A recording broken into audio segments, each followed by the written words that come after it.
बारिश तेज थी। सड़क पर पानी के छोटे छोटे दरिया बह रहे थे और हर कुछ देर बाद बिजली कड़कती तो जैसे आसमान की चीखें सुनाई देती।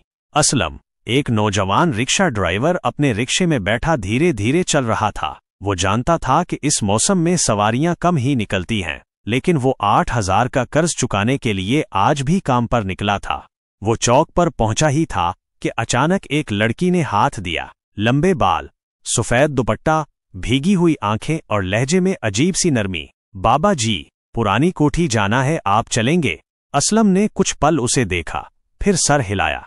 रिक्शा आगे बढ़ा और सड़क पर सिर्फ बारिश की आवाज और लड़की की खामोशी रह गई। ये कोठी तो वीरान पड़ी है बीबी जी, आप वहां क्यों जा रही हैं? मेरी नानी वहां थीं, उनकी एक चीज लेने आई हूं। आवाज में दुख था और कोई अनजान कशिश भी। जैसे ही वो पुरानी कोठी के सामने पहुंचे, असलम के हाथ रिक्शे के हैंडल पर जम गए। जगह सुनसान थी, खाली खिड़कियां, टूटी दीवारें और एक पुराना बरगद का दरख्त। आप मेरे साथ चलेंगे? अंधेरा है। असलम बेचैनी से खड़ा हुआ। वो जाना नहीं चाहता था, मगर कदम खुद ब खुद आगे बढ़ने लगे। वो अंदर गए।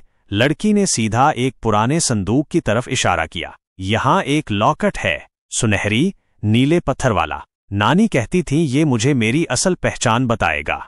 लॉकेट वाकई वहीं था, गर्द आलूद मगर चमकता हुआ। असलम ने जैसे ही लॉकेट को देखा, उसका दिल धड़कने लगा। ये लॉकेट?